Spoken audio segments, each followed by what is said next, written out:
But I'm praying that you will experience the greater love.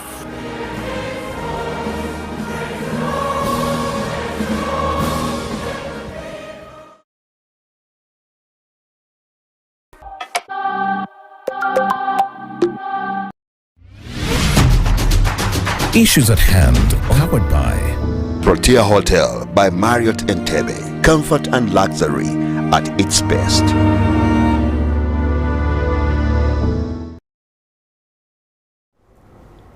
A very warm welcome this morning for Issues at Hand. Thank you so much for joining us, and thank you so much for watching Church of Uganda Family TV. My name is Nowamani, and we are back with our show. Thank you so much for being a lovely, lovely audience, even on social media platforms, and you can always follow us. That's at Church of Uganda Family TV on Twitter, on Facebook, on Instagram, but also on YouTube, where we post these subsequent videos, and you can always go and join us, share with us what you think about the show, and of course engage with us. We shall of course be there to respond. Now today we are getting into our show, but before that I'd like to remind you that Protea Hotel by Marriott Entebbe is the place to be if you are looking for comfort and luxury at its best, especially if you are looking to relax and take your mind off the day's stress. For example, they do have a swimming pool, they do have a gym, and as well as a fully fledged kitchen where you can get different types of cuisines. They do have continental dishes as well, Ugandan dishes, and any other thing that you will like to eat, snacks and everything of the sort. They have accommodation where you can go with your family and spend a night or two at Protea Hotel by Marriott Entebbe. For reservations, you can call the numbers on your screen and get the help you might require. They also host parties. I had forgotten that one. They host every kind of party, but that is about it for Protea Hotel by Marriott Entebbe. We get into our show for today. Now, of course, recently we saw an incident where some people were attacked down in Kasese district as they had gone to tour Queen Elizabeth National Park. It was a very sad incident, and we decided that we would get somebody, an official that, you know, corresponds with the incident, so that we can talk about it and continue to, first of all, strengthen the community and say that security is still tight, but also to get over the incident and see what really happened and how exactly, what are the loopholes security-wise. And in studio with me is our guest for the day. His name is Bashir Hangi. He is the head of communications and public relations with Uganda Wildlife Authority. You're very welcome to studio this morning. Thank you very much. It's a pleasure to be with you this morning, and I look forward to an interactive session here today. Okay. Mr. Hangi, how is Uganda Wildlife Authority doing? As a government entity, we expect it to be flourishing. Yeah, actually, Uganda Wildlife Authority is flourishing, just like you said. We are doing fine. We are carrying on with our mandate. Okay. Our mandate is protecting and conserving Uganda's wildlife resources for both the present and the future generations. Okay. So, in our own assessment, we have done an excellent job, because one of the key indicators is having animal populations increasing, and I'm sure you have heard of issues of human-wildlife conflict in quite a number of areas. One of the contributing factors of human-wildlife conflict is actually the increasing population of wildlife, which means that we are doing very fine. For instance, in 1996, we had a population of around 2,000 elephants. Currently, we are zeroing into 8,000 elephants. Wow. If you look at the number of buffaloes, if you look at the number of cobs, if you look at the number of hippos, all these animals, their population is increasing, which means we are doing very fine. The other thing is to ensure the integrity of these protected areas where these animals live.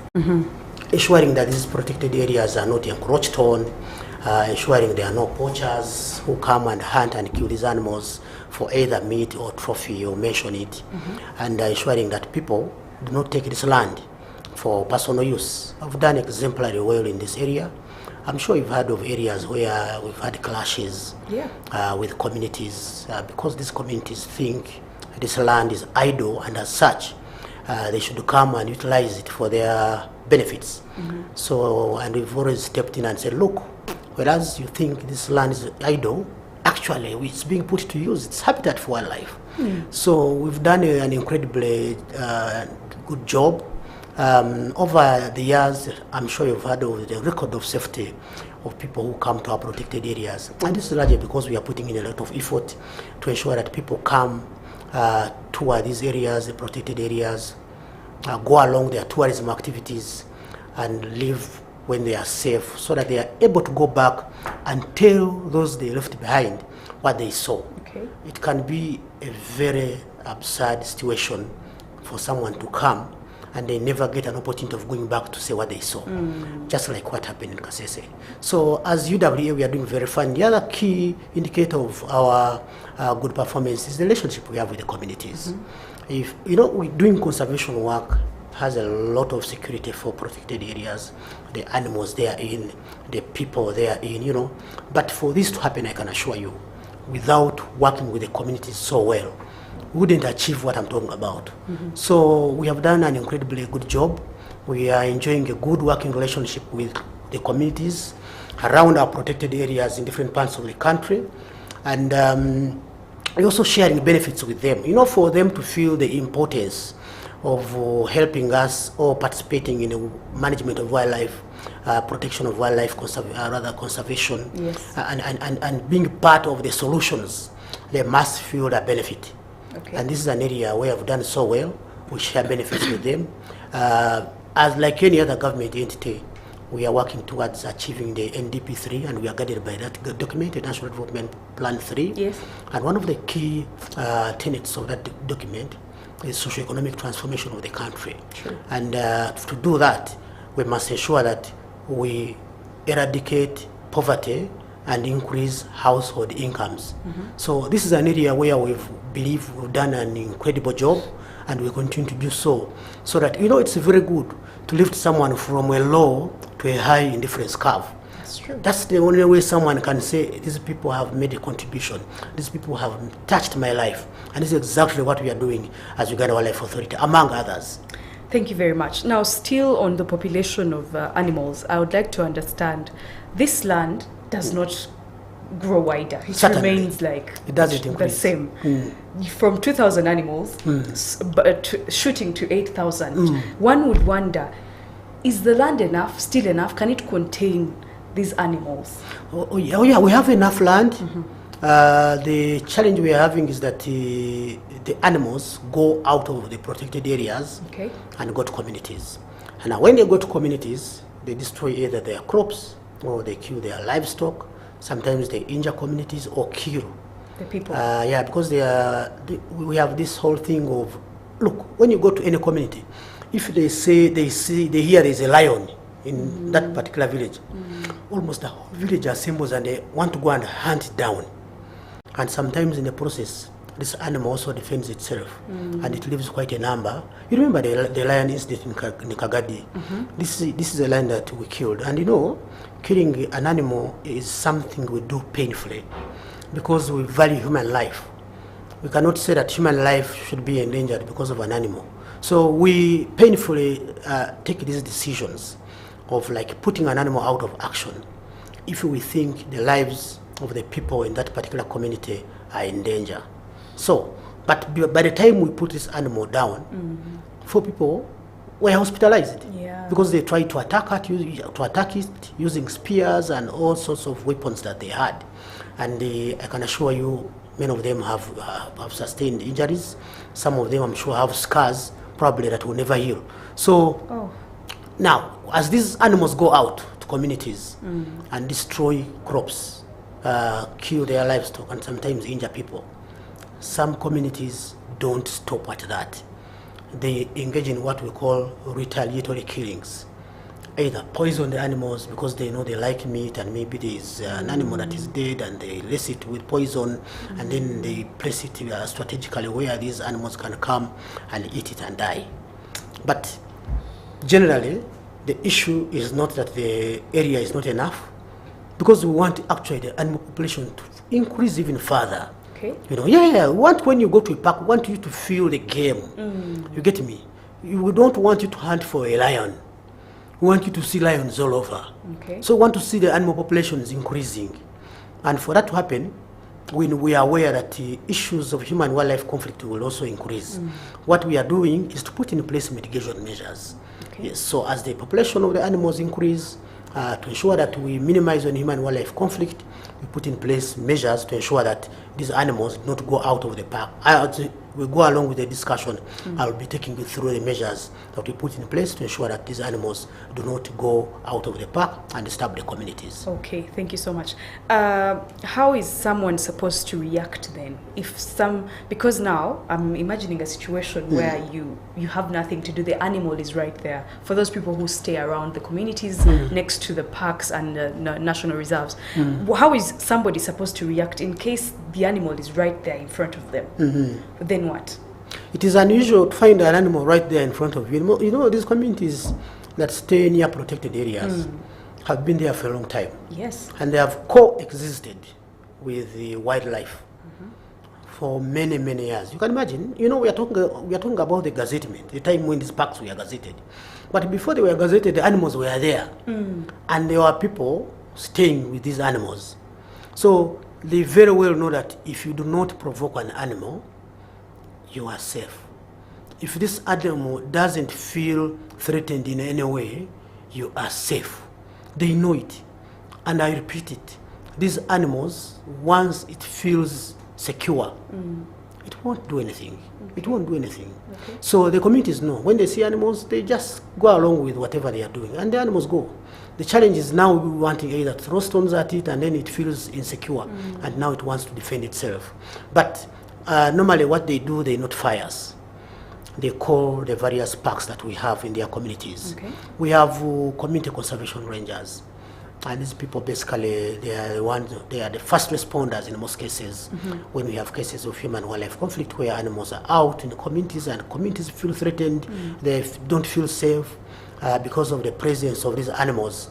So these community conservation rangers go out there and they ensure that they chase the animals from the communities back to the parks. We use various methods, including scare shooting. You know scare shooting? Nope. Yeah, scare shooting is basically shooting in the air and the animals go. But also we work closely with the communities.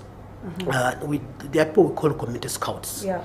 These scouts are usually facilitated. How? We give them raincoats, we give them boots, we give gum boots, we give them torches, we give them vuvuzelas, all these things that make a lot of noise. Animals don't like that noise. So once these animals go out to the communities and these people blow these vuvuzelas using all sorts of weapons they have that make noise, you know, others use saucepans and what, you know, the animals actually feel irritated and they go back into the park. Now that's on the community side. Now that's what communities do, report, but also there are scouts who have been trained, who know what to do if there is a particular animal in the communities. And normally this, from experience, has worked for us. Okay, does Uganda as a country still have elephants among the wildlife? If yes, are you still facing the challenge of poaching, where people come and want to cut off the horns of the elephants? Elephants happen to be one of the animals that whose population actually is on the increase. That's right. Yeah, you know, there's one year, okay, that's good. So the population of elephants in the country is increasing. Like I said, we are going to around the 8,000, and I think this is a good achievement. It's a good indicator of excellent conservation approaches, protection, and relationships that we have built with the communities over time. Now, when you're talking about people coming to kill elephants because they want the ivory. You know, we happen to be one of those countries where elephants are much, much safer. I can tell you, most of the seizures we get, especially from people who are involved in illegal wildlife trade, those who have ivory, most of the seizures we get when we do genotyping, like a DNA of sorts, to find out where this ivory came from. Most of it really originates from outside Uganda, from neighboring countries to as far as the Central African Republic. So our elephants are usually safe. That's why the population is increasing. And if they were being decimated, rather killed by poachers, for example, supposing all these seizures we are getting were from Uganda, I can tell you the population of elephant would be at its minimum. The fact that it's increasing is a clear indication that we are doing so fine in terms of protecting them. Okay. Nevertheless, we are not complacent. We haven't reached at the level of protection that we want. Okay. Why? Because whereas largely these elephants are safe in terms of from poachers who come and maybe shoot them because they want ivory. We also know that the poachers lay traps, they lay snares, and sometimes these snares really injure these animals to the extent of even cutting off their feet sometimes. Yeah. So yes, the population is increasing. We do not have cases of elephants being shot for trophies, for the ivory, the tusks they have, but also know that they get injured in the parks, especially where poachers lay traps and they use those wire snares. Are hunters still a problem? There are people who eat these animals for, they take the meat of the animals to their families for eating. Do we still have such a challenge? Well, you know, when you talk of hunting, you remind me there is one gentleman who was arrested around Queen Elizabeth National Park. Okay. He's a poacher, I mean. He was poaching. And he said, look, is there anything wrong with hunting? Me, I'm not a poacher. Me, I came to hunt. And this gentleman forgot that actually the law doesn't say poaching, it says illegal hunting. Okay. So when you say hunting, we need to differentiate. To be very categorical here and say what do we mean, because hunting can be legal. Okay. Yeah, you can be authorized to hunt an animal because we have sport hunting activities that are happening in some reserves. Okay. Where you go, you pay money, and you do hunting. Okay. We can talk about that for some other. If you want to know more about sport hunting, it will take the whole of this program. It is a little bit controversial, but it is also a form of regulated resource access, where you, instead of, for example, you have animals that are aged, they are going to die anyway, and some are either critically injured or some are in any way incapacitated, and they are in an area, and this gentleman who wants to come. If it's a buffalo, this gentleman is going to come and hunt it. He will not take the meat will go to the communities. He pays the money, and he only takes the trophy. And once he pays the money, I think around 65% goes to the communities. Okay. And now the communities have got part of the money, but also they are getting the meat. Okay. And you know, there's a bigger benefit actually. Sport hunting is one thing we use to give back to communities, because UWA only takes 5% of the money from sport hunting. The rest goes to the person licensed to do sport hunting, and then the communities. But the communities take over 65% of the money that comes from sport hunting. So we have that type of hunting. And then we have these legends who have their spears, they have guns, they enter a protected area illegally without the knowledge of any of our staff. Even if there was knowledge of the staff. But the question is it legal? So I'm talking about these who come and enter illegally and they want to kill animals. Now, this gentleman, when I was discussing with him after his arrest, he told me that, you see, for us we kill these animals to supplement our nutritional needs. Yeah, that was the argument. And I was like, okay, so you want to supplement your nutritional needs. Excellent, that's given, that's okay. But how about if you eat beef and if you go for goat, won't you get the same, won't you supplement your nutritional needs?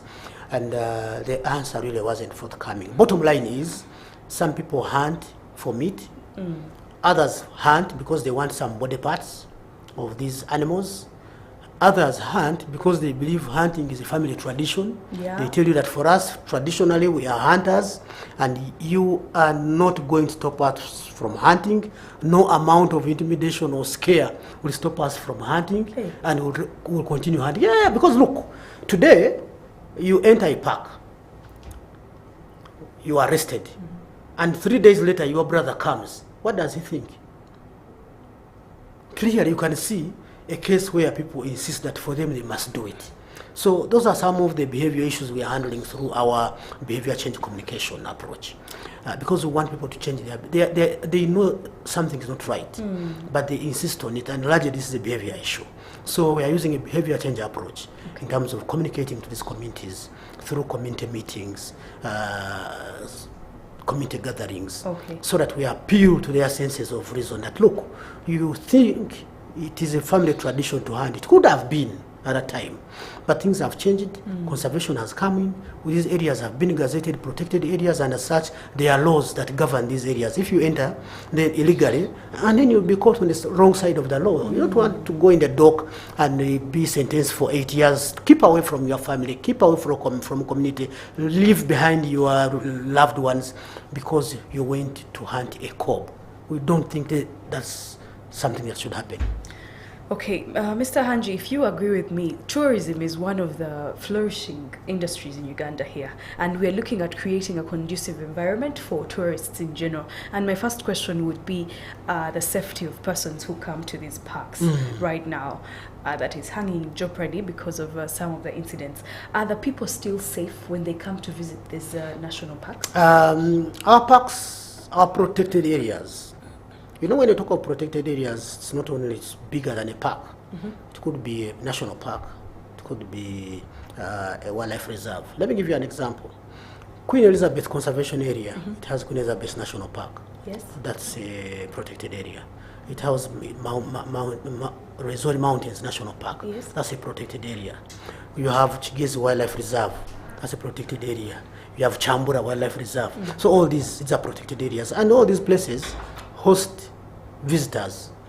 Now, what happens and what measures do we put in place to ensure that these visitors are safe when they enter our protected areas? One, you know, we have armed rangers. We are an armed institution, and as such, these guns you see, among others, they also protect the persons who are inside these protected areas.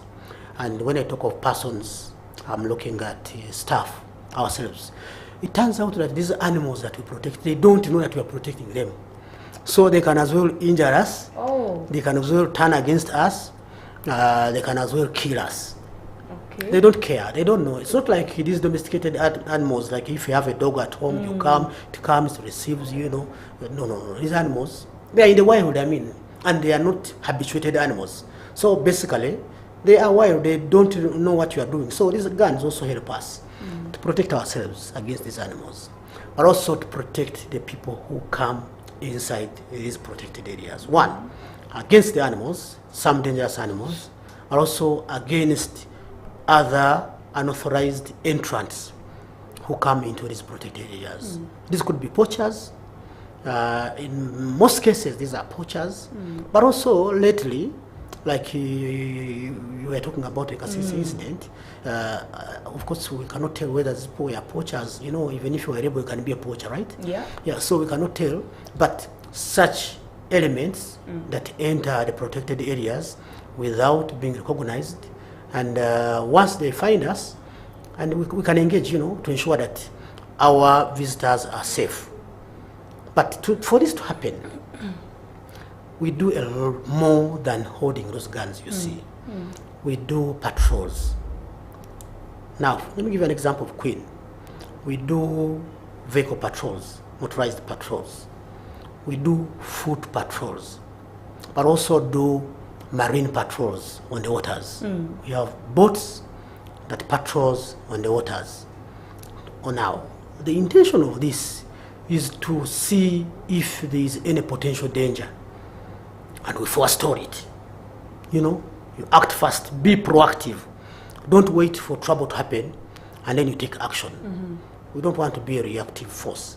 So we do all this, but also now we have an intelligence unit. This intelligence unit normally gathers information, and in so doing, by the way, we work so closely with the communities. We gather information, and normally we get to know if there are people who are trying to enter the park, or if there are people who haven't entered the park but maybe we are not aware. Intelligence will tell us, it's like there's someone here, and then we swing into action. We deploy quickly, and then people go and do the needful. If these people are not armed, of course, and they give in, we arrest them, We prosecute them in the courts of law. Once convicted and sentenced, they go and serve their sentences. But there are those ones actually we take the courts of law, and the courts also say, well, the evidence is insufficient, and they dismiss the cases. So those ones are also there. But if they are armed, again, if these illegal entrants are armed and they cooperate, they go through the same process. But if they are armed and now engage our staff in an exchange of gunfire, then that's also another set of engagement. The engagement changes from, you know, you have broken the law, so we are going to take you to police, and then you open a charge and charge you. It changes because someone is shooting at you. Of course. So there, normally the method of operation changes. So you find those are cases where we say that fire gets fire. But by and large, we try as much as possible to ensure So you fire back to these people? Yeah, of course, someone is shooting at you. What do? Do you sit down and say, please don't shoot me? In any case, they are looking for you first, to put you down so that they do their business so well. Anybody who goes to these parks, by the way, who is armed, as long as this person is an illegal entrant inside the park, one of the targets they want to see this kind of uniform first. Because they know once you are down, you are the problem, why they can't do what they are doing. So they would prefer to put you out of action so that they do their business without any problem. So we've had lots of exchanges with some of these guys. We have arrested some of them. We have colleagues who have died in the line of duty. We have lost colleagues fighting with poachers. We have others who have received lifetime injuries. But I mean, that's the nature of our work, and we continue doing so because we want the people who enter these parks to feel safe. Then we get to the incident itself. Now, a British national lost their life, as well as a Ugandan and a South African. And the motor vehicle was set ablaze. One of the things that came from community was Uganda Wildlife Authority officials did not quickly swing into action. They delayed a bit because some of these pictures came online from, I think, on Lucas after this incident had happened. What do you have to say about this whole incident? You see, the idea of UWA delaying, I think it is ill-conceived. Because you see, this is an era of citizen journalism. And where did the incident take place? The incident took place on a public road. The road to Katwe, Kabatoro, the road to Lake Katwe. That is a public road, and a public road can be used by anybody. Anyone. You cannot put restrictions on who should use that road. It's just the way whether you're going to Jinja, Mbarara, near my home, we're going to Gulu, all these public roads. So anyone, you'll find pedestrians, you find people on bicycles, you find others on motorcycles, others are driving their cars, and it's a public road, so you cannot tell who is on the road and what their intentions are. That is why the incident did not happen inside the park, where we have tourism activities, but in a public road that crosses the park. You get me? They went for a soft target because they knew if they dare enter inside the park, where we have tourism activities happening, where we have people, where we have tourism roads inside the park, where people are doing game drives, others are doing nature walks, others are doing experiential tourism activities, others going for boat cruises. Probably they knew that if they dare go there, they may not come back to tell what they saw. So that's why they said, well, for us to be able to go back and tell what we saw, let's go for a soft target that is on a public road. And well, have you even thought of this? Supposing they were not tourists, would they have been safe? So most likely this group hit whoever was on the road, regardless. Most likely. That's also another thing we need to consider. But it turns out that this time around they hit tourists and the Ugandan. And it's bad news for us as a country. But I want to go back to the issue of who are delaying to respond. When this, like I said, it's a public road, and you know what, you can't tell what is on a public road. And with this era of citizen journalism, everyone has a mobile phone, you know. And everyone is a journalist using their phones, and they take some people were passing, and they're the ones who told us. because where the incident happened is kilometers away from the park, from the park gate of Katu Kabatoro. You've been to Queen Elizabeth National Park? No. Oh, okay. But I've But been to you, the but you should consider visiting the park. Of course. Yeah. So now, if you look at that distance, and when the incident happened, we also got to learn of it. Immediately we got to know. We quickly swung into action. But these people are a type that hits and disappears, so you couldn't find them there. And also needed to first inform the forces, like the police and the UPDF, so that they can come. That's largely their mandate also. Largely, they are the key holders of the mandate in aspects of national security and defense of the country. So we quickly informed them so that they come, but of course, these people had disappeared. There was a concern that we even delayed to communicate the matter. And you know, you as a media house here, Family TV, you want to break news. Yes. You want to be the first to break the news. And when you get to see this kind of information, these pictures and the videos, you want to break, oh, something has happened, tourists have died in Queen, this is a developing story. And now, for you can do that. You have the luxury of putting out information. It may be false, but you say this is a developing story, will give you details. And you have an opportunity of putting in place corrective measures later. Now, where are you waiting to get the details from? You are waiting to get the details from the authority. In this case, from Uganda Wildlife Authority.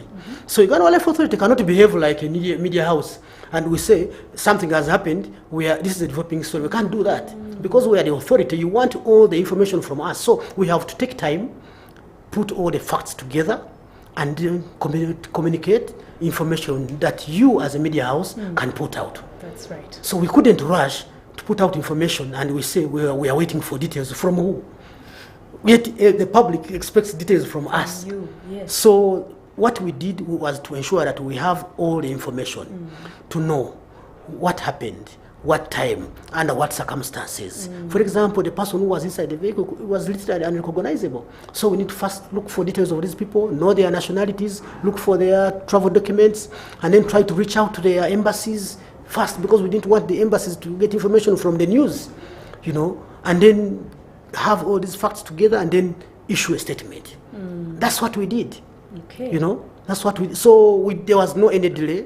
We quickly swung into action immediately. We got to know, but the incident had happened. Yeah. So I know there are different stakeholders to this matter, government stakeholders, but I would like to get your opinion as the Uganda Wildlife Authority. How are we going to get our name out of this? Because of course this was a British national, the news has already traveled, Yes. and we still need our tourism industry to shoot high, to keep on working, to keep on bringing in revenue and all, and even for people to just come and tour Uganda, see the beauty about Uganda. Correct. How do we get our name as Uganda out of this, to the public out there, out of this mess? That's a good one. First of all, I want to agree entirely that this incident has damaged the reputation, Of course. the image of destination Uganda. There's no doubt about it. But the question is, what have we done after that? One, you know, we have enhanced security measures in all our protected areas, not only in Queen. In my language, you say that if a stick, you know, hits in your eye, it says, so you watch out, right? So we are taking this as not something light. We are picking lessons from this, and we have enhanced our collaboration with the forces, the PDF and police, in ensuring that the people are more safer. There are patrols now along those highways that cross the parks. But of course, we're also intensifying our intelligence to ensure that we get information in time. And of course, we've been beefed up by more personnel from the UPDF. You may not see them when you go to the park, but I can assure you it's not business as usual. Okay. And also enhancing our relationship with the communities. Let me tell you, even if we do what, even if we take fighter jets over Queen, and we take all the tanks and everything, the communities play a fundamental role in terms of the work we do. Without the communities on our side, we cannot succeed. The communities have done a tremendous job, by the way, across our protected areas. They are the ones who tell us these poachers, the poachers we arrest. They are the ones who tell us so-and-so's son is a problem. Yeah. So the communities love what we are doing. I also want to confess that sometimes we have a bittersweet relationship.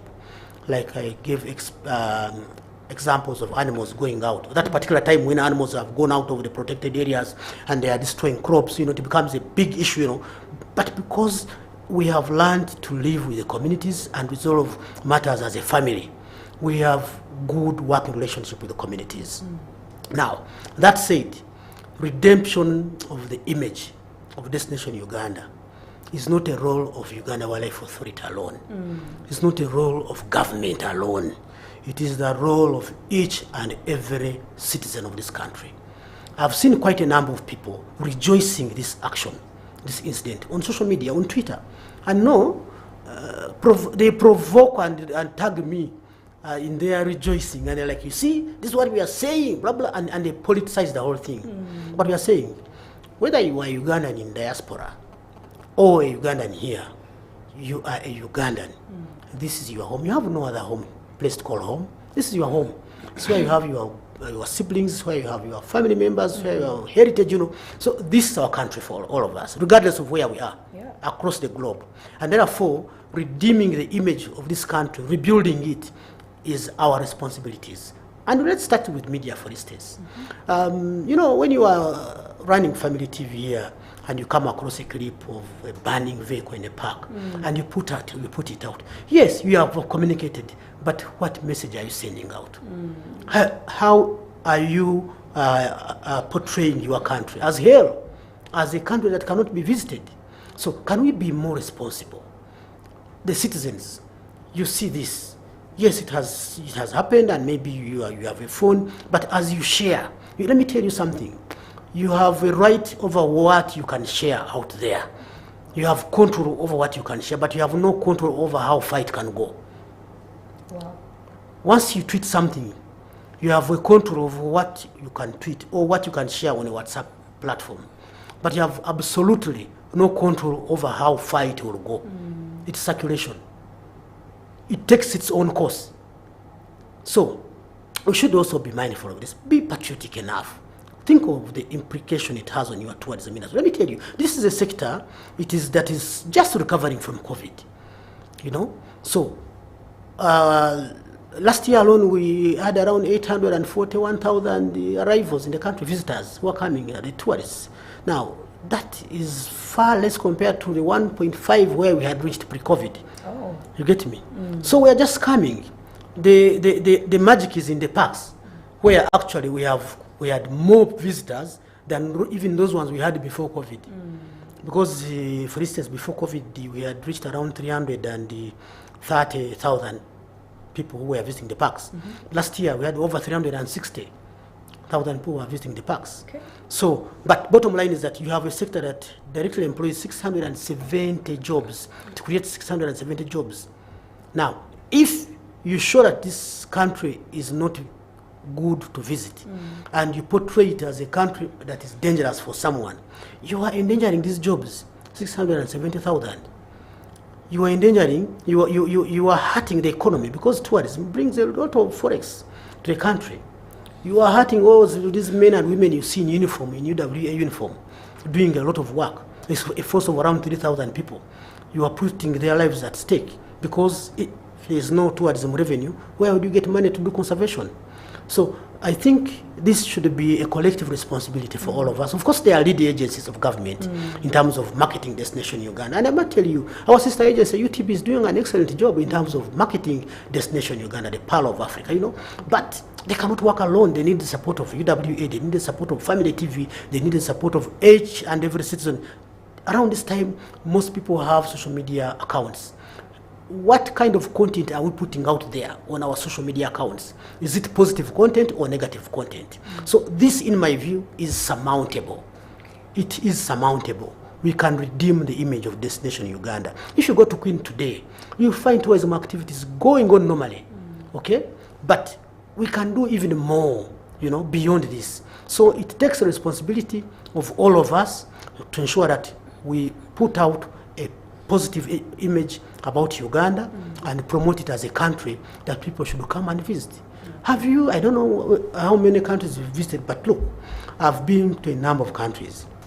I've never seen a country that has people who are welcoming like Uganda.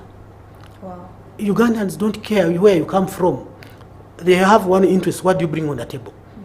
They will relate with you well. You easily fit in the Ugandan situation. You're settling in. You easily settle. I was watching here on Family TV.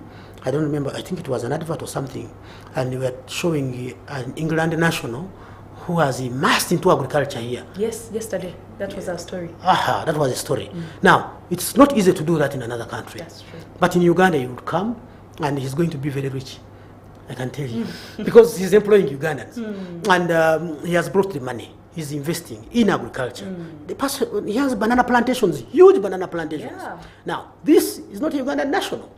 So it's not easy to do that in another country. It is in Uganda where we welcome people. We have warm hospitality. We have beautiful cultures across different parts of the country. By the way, unlike other countries, where you go and they say that for us in this country, we do like this. In Uganda, you have different experiences. If you go to the north, it's a different experience in terms of culture. If you go to the west, it's a different experience in terms of culture. If you come here in Uganda and the central, it's a different experience in terms of culture. You can see now the experience that one goes through. You can see how beautiful the country is, So there is every value for a penny that someone spends to come and visit Uganda. That's true. Thank you so much. And to all Ugandans out there, please, this is your country. You must market it well. Everyone that is on social media, please use your social media wisely. Like the PR has told us, somebody in public relations and with expertise in that area has told us, you must use your social media to do something very, very well that will bring in more tourists. Because tourism is one of the leading organizations or leading industries in Uganda that bring in revenue. You wouldn't want to lose that. But anyway, we are still discussing on how to get a conducive tourism environment. My name is Caro. I'm here with Bashir Hangi, the head communications and public relations at Uganda Wildlife Authority. We're taking a very short break and we're returning with more. Don't go away. Issues at hand, powered by Protea Hotel by Marriott Entebbe. Comfort and luxury at its best.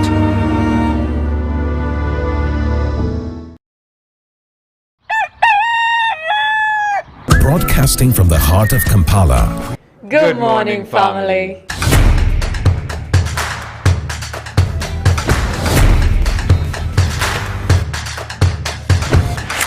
Welcome to Good Morning Family.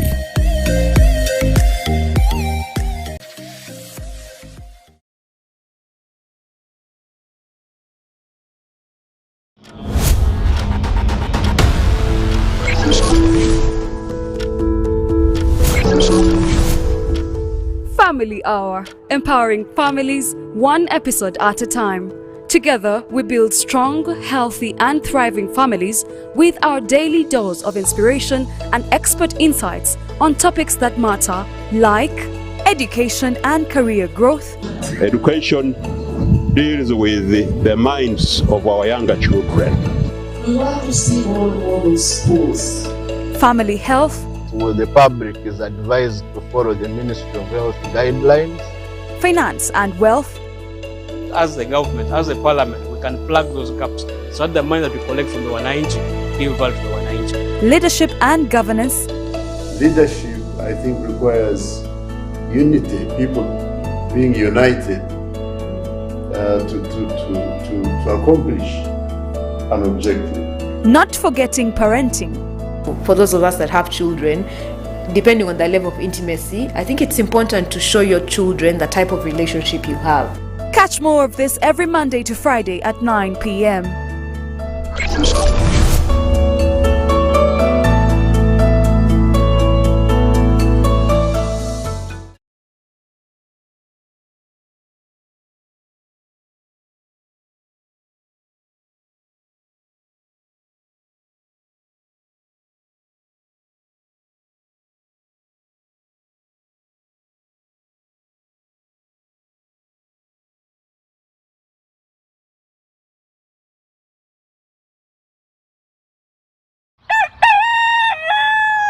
Broadcasting from the heart of Kampala.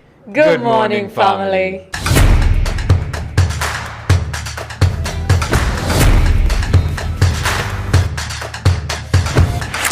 Welcome to Good Morning Family.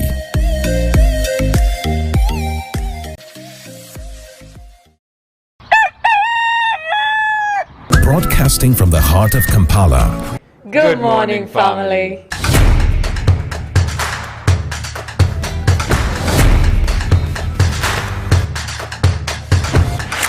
Welcome to Good Morning Family.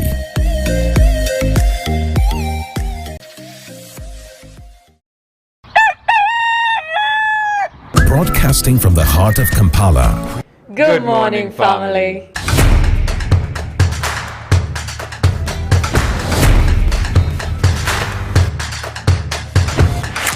Welcome to Good Morning Family.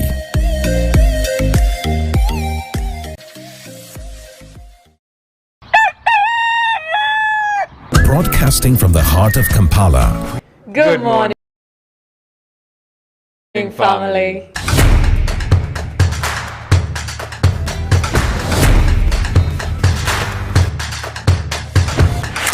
Welcome to Good Morning Family.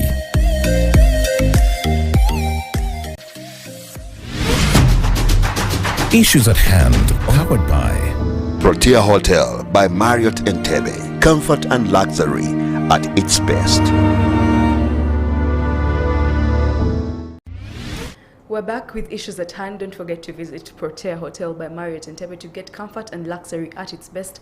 Anytime, anywhere that you feel you need some comfort and luxury, Protea Hotel by Marriott is the place to be. For reservations, you can call the number on your screen and make sure that you get the service you require. They host parties and do a lot more that you don't want to miss out.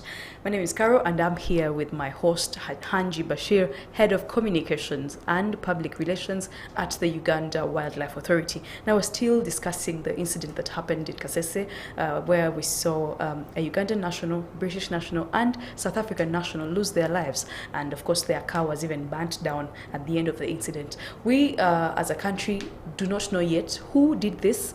There are suspicions that it is maybe from the ADF rebels and other notorious people. Maybe we're not yet sure, but we will wait for the report from police and UPDF and see where to head. But my last question about this incident, before we put it behind us as a country, please, we need to put it behind us and move on. I would ask, is the Ugandan government in trouble with the British government, because that was a British national, but also the South African government, because these are the people who came from these countries to come and visit Uganda?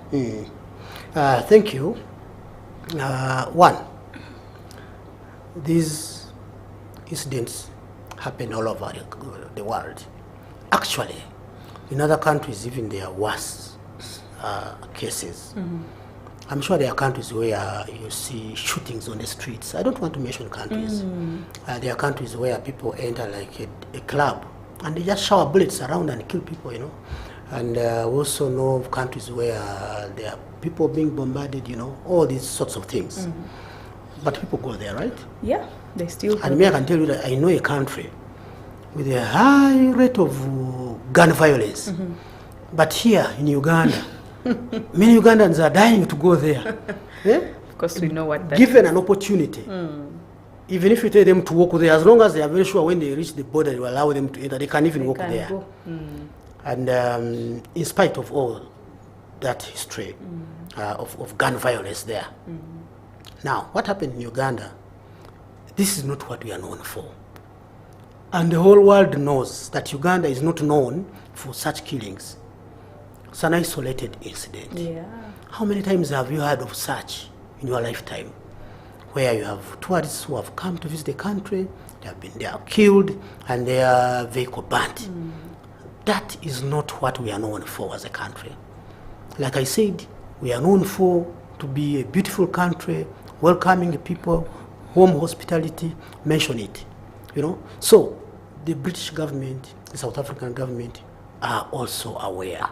And they know that this is not something that was orchestrated by government, but rather wrong elements who can do anything, anywhere. Okay. So we are not in trouble with any of them because we notify them first, and they are aware through the relevant ministries. They were able to get to know, and so they are aware. So there's nothing bad. There is no bad blood between us and these other countries, I can assure you. All is okay. But suffice to note is that in spite of all this, we continue to tell people that the history of this country, the history of the safety record of our protected areas is unprecedented, I can tell you. It is not what you easily get. Over the years, we've done tourism activities inside our protected areas. And I just did mention that last year alone, we received over 360,000 people who visited our national parks. And there was no single incident that happened. You know, and if you just go backwards still, how many such incidents have you had? And we've been getting many people coming to the parks. So any sane person understands that this is some surprise attack that happened, and it is regrettable.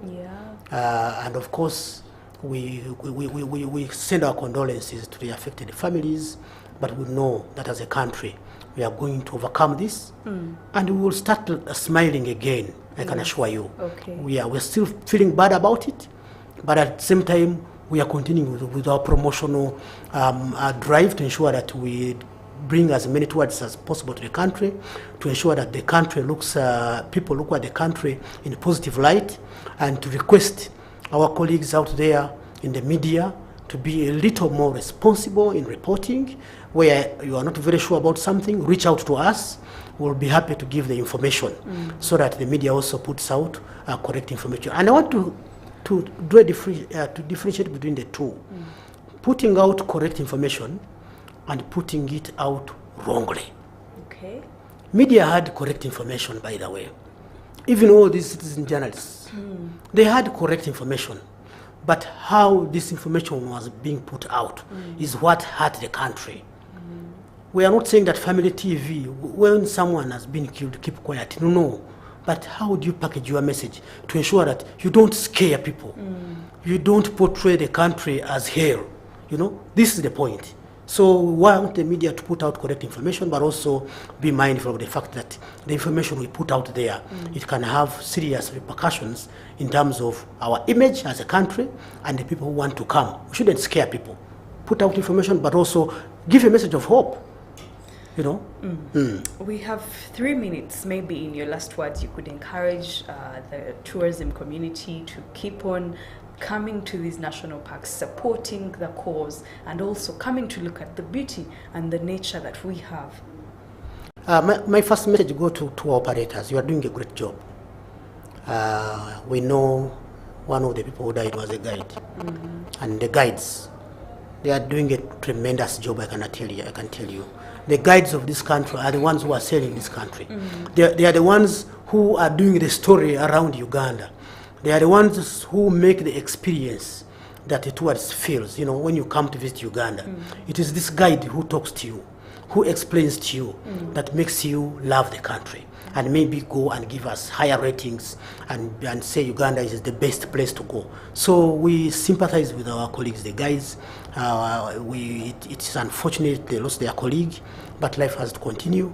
But bottom line is that let's continue with the fire of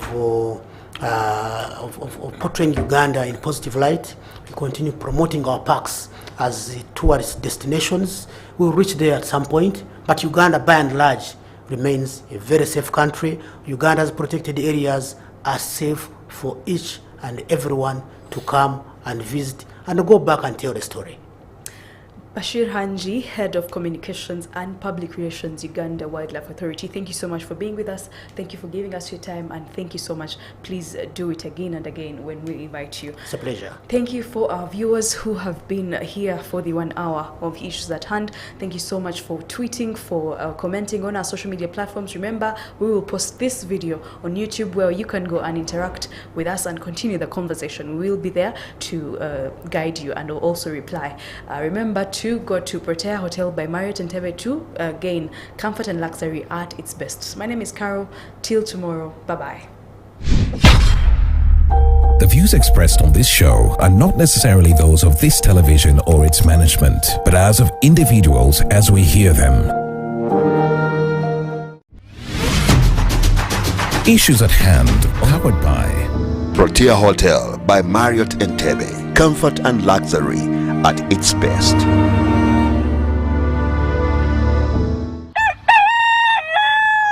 Broadcasting from the heart of Kampala.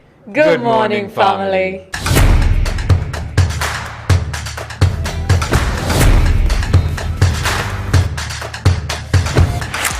Welcome to Good Morning Family.